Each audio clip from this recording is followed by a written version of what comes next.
You are listening to the Renewal Podcast, a weekly podcast that features interviews and discussions and teaching on various biblical and theological subjects. My name is Colt Robinson, and I'm the lead pastor at Bethel Church in rural South Dakota. And we do this because we believe that our minds are to be shaped and renewed by the life-giving and transforming Word of God through the power of the Holy Spirit. So we pray for the next few minutes that as you listen, that you'll just see Jesus. Well, welcome to Renewal Cast. We're talking about Providence today, the London Baptist Confession of Faith, chapter 5.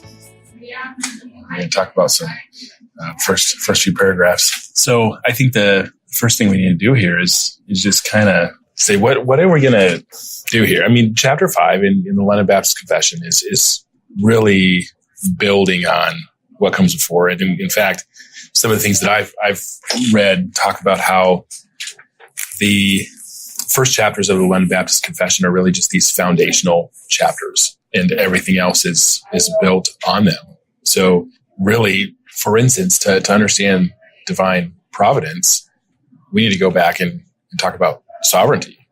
Like some of the things we're going to talk about here are divine sovereignty and human responsibility. What do we mean by providence? How does the providence of God work? What about means? How does that fit in the whole conversation?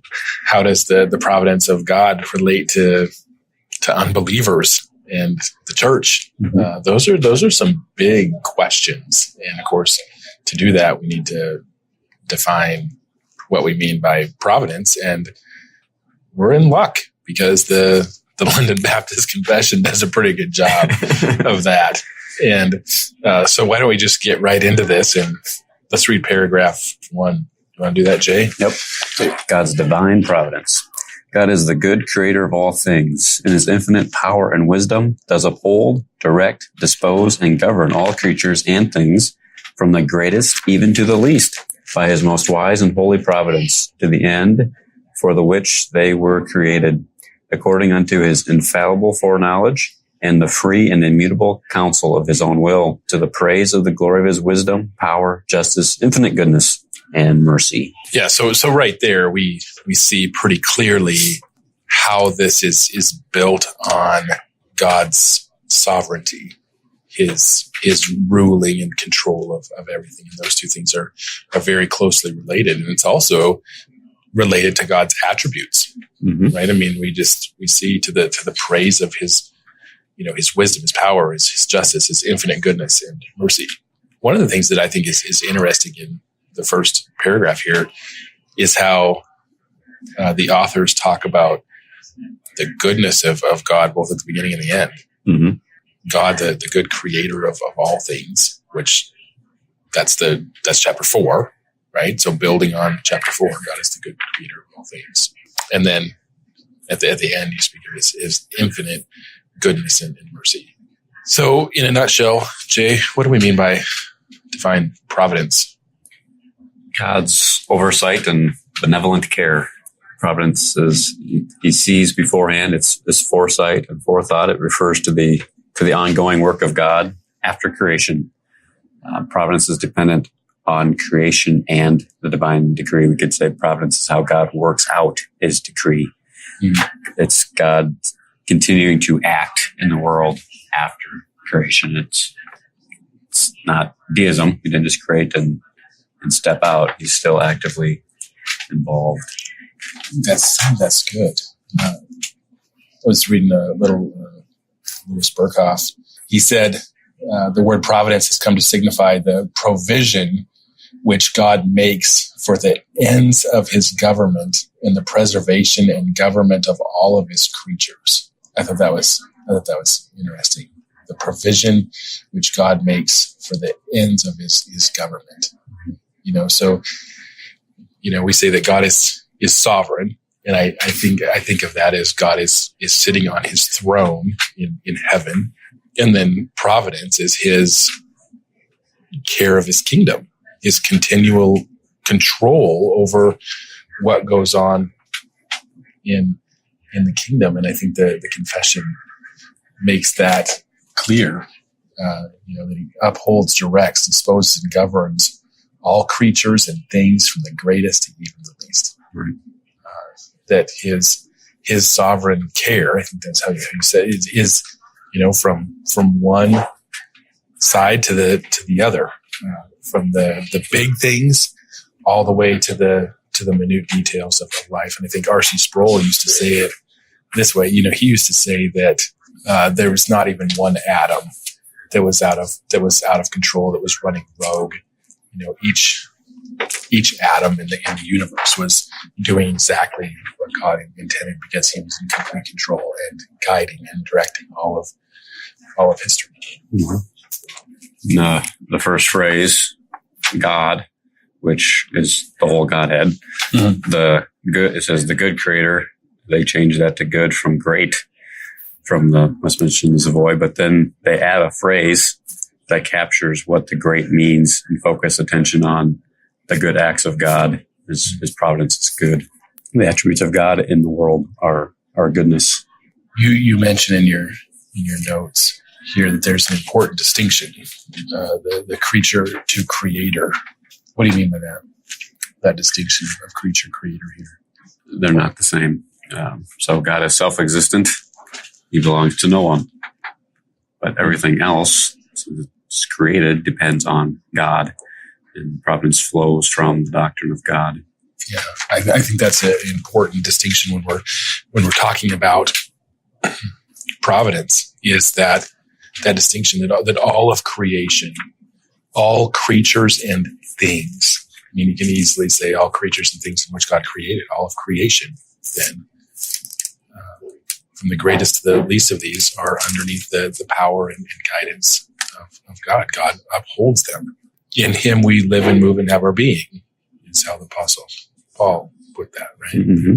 He lists the fourfold act of God. He's upholding, directing, disposing, and governing. We have the goal. And the goal is the end for which they were created, to bring glory to God. We have the basis of providence is infallible foreknowledge. It's not looking through time. God is free, right? We got to remember our doctrine of God. And also his immutable counsel of his will, the decree, unchangeable counsel of his will. These things happen because God determined they would happen in the exact way that they happen. So we're actually seeing the eternal decree of God coming to fruition, to reality in time and space. The doctrine of providence, is one of those things that we don't see. I think of Nebuchadnezzar in Daniel chapter 4 there, and and how he goes up on the top of his deal, and he looks at his kingdom, and he talks about how this is my great. Look at what I have done here, and of course, the whole narrative there is God pointing out the fact that everything that Nebuchadnezzar has is because God gave it to him, and then God was the ruler of all of this. And of course, we read later on that chapter in verse 34, at the end of days, I, Nebuchadnezzar, lifted my eyes to heaven, and my reason returned to me, and I blessed the Most High and praised and honored him who lives forever, for his dominion is an everlasting dominion, and his kingdom endures forever. I mean, he just, recognizes the sovereignty of God, but also the control of God over kings and kingdoms. And he takes kings who are in control of all of this, and powerful and strong, and makes them go crazy for a while and lose their mind. And then he gives their reason back to them, and all for the reason of God's glory. Mm-hmm. And I think that's one other thing that comes out in the confession here. And that is, why does God do this? Why is God in sovereign control of everything? Why does he take and uphold and direct all of his creatures and in creation, right down to the minute details of human history? And that is for his own glory. God is guiding and directing history and working all of this to his desired end, so that his name is going to be glorified in the end, just like in Daniel chapter 4. Right. I mean, it's a tremendous picture of what's going to happen on a cosmic scale, right, at the end of history. Absolutely. Hebrews 1:3, and he, Christ, is the radiance of his glory and the exact representation of his nature, and upholds all things by the word of his power. He doesn't just, the upholds there isn't just keeping it static, it's moving it towards its final culmination. It's progressing somewhere. You think of providence, too. You think of one of the passages, this is one of the texts that they cite here in the confession, but Matthew 10:29-31. Nor not 2 sparrows sold for a penny, and not one of them will fall to the ground apart from your Father. But even on the hairs of your head are numbered. Fear not. Therefore, you are more valuable than many sparrows, pointing to the fact that our value then is because of God's care for his creation in upholding it. If God cares for the sparrow and controls their life, and not one of them even dies apart from the will of God, that's the reference to the decree of God, then how much more does God care for the pinnacle of his creation? Right. Yeah. Job 30:11. I said, thus far you shall come, but no farther, and here shall your proud wave stop. He put limits on the oceans, on the waters. Isaiah 46:10-11, declaring the end from the beginning and from ancient times, things which have not been done, saying, my purpose will be established, and I will accomplish all my good pleasure. Calling a bird of prey from the east, the man of my purpose from a far country, truly I have spoken, truly I will bring it to pass. I have planned it, surely I will do it. And one thing that you read there too, and that I think that the confession brings out, that we talk about this too, is that it is God, the good creator, and what God does in directing history to its desired end in his sovereign control is always good. Mm-hmm. And I think that's one of the things that's really hard for us sometimes to come to terms with, is that, in the end, God in his sovereign control and his guiding and directing, and there are some bad things that happen, and some evil things that God is, we talked about this before, not responsible for, but God takes and uses them for his good pleasure. And that's right. That's the doctrine of sovereignty and providence, and how that superintends. I think that Genesis chapter 50, right? Well, absolutely. What man means for evil, God meant for good. And God is in sovereign control of that, and he's directing it to his desired end. Right. He takes that evil and he directs it. And who sent Joseph to Egypt? God did. God did. I thought but didn't his brothers sell him as slaves? Yeah, I see where you're going here. Yeah. But Joseph says, I think it's in chapter 45, that God sent him to Egypt. Right, because he's recognizing the providence of God, in God's hand, in all of the things that have happened throughout his life. Mm-hmm. He could go through, if there is somebody that could go through their life and just blame other people and say, I've gotten a bad rap from the beginning, and just poor me, it's not my fault, and blame God. It was him, right? But here he's saying, I see the hand of God in all of this. And then even at the end, when he's talking to his brothers, he can say, you did this terrible thing. You meant it for evil. There's no question about that. But God took and used what you've done, and he's brought good about this, so that in the end, I can save my family. A tremendous picture of what happened in Jesus, right? Right. What those people back then meant for evil in crucifying him, God meant for good. Yeah. So speaking of that, Acts 2:23, this man, delivered over by the predetermined plan and foreknowledge of God, you nailed to a cross by the hands of godless men and put him to death. Right in the face of, these guys. You did this, but God is predetermined plan, foreknowledge, and the foreknowledge of God. You nailed him to a cross. Yeah, they were responsible for that, and they couldn't. There's no way out of that. But God, in his sovereignty and control, saw fit that their actions would fit right into his plan, and it would be that God would take and guide history right to his desired end. And in that case, the plan of redemption would unfold just as God decreed from the beginning. Well, we're kind of bordering on the second paragraph, I think. And the third paragraph. Well, it's all on providence. Yeah. The first paragraph here kind of explains the doctrine. The other ones right. deal with some other issues, but answer some questions. Mm-hmm. But you're saying we're running out of time, so we need to move on. Yeah, that was my transition. All right, paragraph 2. Although in relation to the foreknowledge and decree of God, the first cause, all things come to pass immutably and infallibly, so that there is not anything befalls any by chance or without his providence. Yet by the same providence he ordered them to fall out according to the nature of second causes, either necessarily, freely, or contingently. Okay, let's get some terminology out of the way here. Foreknowledge and decree, we've talked about those things. It's when it says all things come to pass immutably, what does that mean? Unchangeably. Unchangeably. Infallibly. Without error. Without error.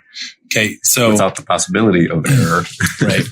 Right. Infallible would be a stronger word than inerrant, right? I mean, inerrant just means without error. Infallible means incapable of error. Right? My distinction there? Yep. Okay. Although in relation to the foreknowledge and decree of God, the first cause, so God is the first cause, all things come to pass unchangeably and incapable of error. It is because of God and his decree that all things come to pass. Mm-hmm. And they're going to come up to pass. I mean, this is really, if somebody is saying, is there openness to God? Can God change his mind? Does really what God decree have to come to pass? Or how does God do that? This kind of puts that to a rest. I mean, God's decree comes to pass. Right. It is going to come to pass as it was meant to come to pass. It can't be changed by anything. God can't be acted upon, right? Right. There's no chance. Right. And it will, everything is happening as God has meant it to happen. That can bring great confidence for a believer. Rest and trust in Christ. So that there is not anything that befalls by any chance or without his providence. In other words, and I think this is an interesting point, that it's kind of speaking almost pointing toward the negative. So that there is not anything that befalls by any chance. So when you say, that was a chance accident or something happened by chance, this is saying no. There is an element in which God was in control of that, and God is directing all of history. You go back to Joseph and his brothers, right? Yeah. That the first cause of Joseph being in Egypt was God, and I think that's why Joseph can say, "God put me here," is because he's realizing that nothing happens without God's direction and his consent. Right. Yeah. Proverbs 16:33, the lot is cast into the lap, but its every decision is from the Lord. Rolling the dice, casting the lot, but it's predetermined. I like the story in 1 Kings 22 here. I'll start in verse 17. So he said, I saw all Israel scattered on the mountains. It says, like sheep who have no shepherd. And the Lord said, these have no master. Let each of them return to his house in peace. And the king of Israel said to Jehoshaphat, did I not tell you that he would not prophesy good concerning me, but evil? Micaiah said, therefore, hear the word of the Lord. I saw the Lord sitting on his throne and all the host of heaven standing by him on his right and on his left. The Lord said, who will entice Ahab to go up and fall at Ramoth Gilead? And one said this, while another said that. Then a spirit came forward and stood before the Lord and said, I will entice him. And the Lord said to him, how? And he said, I will go out and be a deceiving spirit in the mouth of all his prophets. Then he said, you are to entice him and also prevail. Go and do so. Now therefore, behold, the Lord has put a deceiving spirit in the mouth of all these your prophets, and the Lord has proclaimed disaster against you. Crazy story. Then Zedekiah the son of Chenaanah came near and struck Micaiah on the cheek and said, how did the Spirit of the Lord pass from me to speak to you? Micaiah said, "Behold, you shall see on that day when you enter an inner room to hide yourself." Then the king of Israel said, "Take Micaiah and return him to Ammon, the governor of the city, and to Joash, the king's son, and say, Thus says the king, put this man in prison and feed him sparingly with bread and water until I return safely." Micaiah said, "If you indeed return safely, the Lord has not spoken by me." And he goes on. So the king of Israel and Jehoshaphat, king of Judah, went up against Ramoth-Gilead. The king of Israel said to Jehoshaphat, "I will disguise myself and go into battle, but you put on your robes." So the king of Israel disguised himself and went into battle. Now the king of Aram commanded the 32 captains of his chariot, saying, "Do not fight with small or great, but with the king of Israel alone." So when the captains of the chariots saw Jehoshaphat, they said, "Surely it is the king of Israel." And they turned aside to fight against him. And Jehoshaphat cried out. When the captains of the chariots saw that it was not the king of Israel, they turned back from pursuing him. Now a certain man drew his bow at random and struck the king of Israel in the joint of the armor. So he said to the driver of his chariot, "Turn around and take me out of the fight, for I am severely wounded."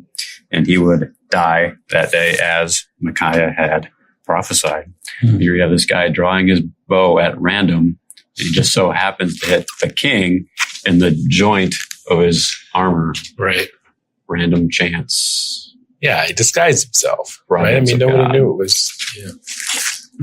How often those things happen where one perspective sees it as a random chance thing, and then it's God's providence. Sure. So let's go to paragraph 3. God, in his ordinary providence, maketh use of means, yet is free to work without, above, and against them at his pleasure. So God is the first cause, like we've been talking about. Mm-hmm. And he uses second causes, like the guy with the bow and arrow. Or Joseph's brothers, or the people that killed Jesus. I remember in Bible college in Florida, I was going to graduate, and I was trying to figure out where I was going to go to seminary. And I knew I wanted to go to Southern Theological Seminary in Louisville. But at the same time, I knew that's where I wanted to go. But all of a sudden, last minute, I kind of was thinking, maybe I should broaden my education. And I started looking at all these other schools, and I thought, maybe it'd be good to go to a more liberal school, just to broaden things out a little bit, just to kind of see where I'm at. And then I decided, I'm Baptist, so I want to stay Baptist, but maybe I ought to just, there's other Baptist groups that aren't Southern Baptist, so maybe I ought to check out Northern Baptist, since I'm going to be in the North. So I just started looking at Northern Baptist, and there was this school called North American Baptist Theological Seminary. And I got looking at that, and the admissions guy was a super nice guy. I think he's pretty much the reason that I went there. I look back on that experience, and it was a really good experience. And it probably helped me more than I can realize today of where I'm at. I got to see things in a different way. Would I go back and do it that way again? No. I can choose a number of schools that I would go to before that school. Would I counsel somebody to do the same thing I did in broadening your education and go to a little more school that's a little more liberal and going to challenge you? And even though it worked for me and I came out of it okay, I wouldn't. I guess that's up for debate whether I came out of it okay. But I wouldn't counsel somebody to do the same thing. I wouldn't point people to those schools. And I'm not saying that school is the worst school in the world. So definitely, there was a lot of great things there. But it did challenge me. And I think seminary for me was a time when I was forced to find myself. Worked good for me, but all of that, all that to say this, that was God using means to get me here, because it was when I was in seminary that I saw this teaching job opening in Huron for a Bible teacher that I didn't know schools even had Bible teachers, and came to this school, came to this community. Eventually, after years and years and years, became a pastor of a church in the community as well. Never would have dreamed that God was taking that route to get me here where I'm at. Of course, then met my wife here, and just there was a lot of things that fell into place. But all of that goes back to the fact that I chose a school or God directed me to a school that I probably was maybe not the greatest decision in the world at the time. But God used it for his own purpose and his own glory. I see that now. And so means, what else? He's free to work without, above, or against them. And we have examples of those as well. So without the means, Hosea 1:7, but I will have compassion on the house of Judah and deliver them by the Lord their God, and will not deliver them by bow, sword, battle, horses, or horsemen. So he decides not to use certain means. Sure. Above the means, Romans 4:19, it's Abraham, who's without becoming weak in the faith, he contemplated his own body, now as good as dead, since he was about 100 years old, and the deadness of Sarah's womb. Yet with respect to the promise of God, he did not waver in unbelief, but grew strong in the faith, giving glory to God. And God made the means work that were no longer working. And even against the means, this would be like the axe head floating, or again in Daniel, okay. 3 guys are thrown into the fiery furnace and they don't burn up, not even singed. He can overrule natural law, human decisions, whenever he desires. It's like Daniel getting thrown in the lion's den. He's working against, means they're hungry lions always eat people. And so, this is against natural revelations. I think just natural law, and that's it. No. The laws of nature aren't always working. Yeah, God ordains both the ends and the means. When it comes to, we've talked about this before, we'll talk about it again, I'm sure. But when it comes to our salvation, I think that's the really important conversation to have. That yes, God decrees who will be saved. That's part of God's decree. It's not left up to chance. God orders that. God uses means in that, in that there is people that will come and share the gospel with other people, and they pray a prayer and whatever happens, and they place their faith in Jesus, and they respond to him in faith. But there's means there. There's something happens. There's something a lot of times that we see as far as conversion. We recognize that that's part of providence. Right. That God is directing certain people to others, missionaries to one country for a certain reason to share the gospel. But then on the other side, and this is a difficult side of God's providence, is that sometimes God directs people away from others. He did this with Paul.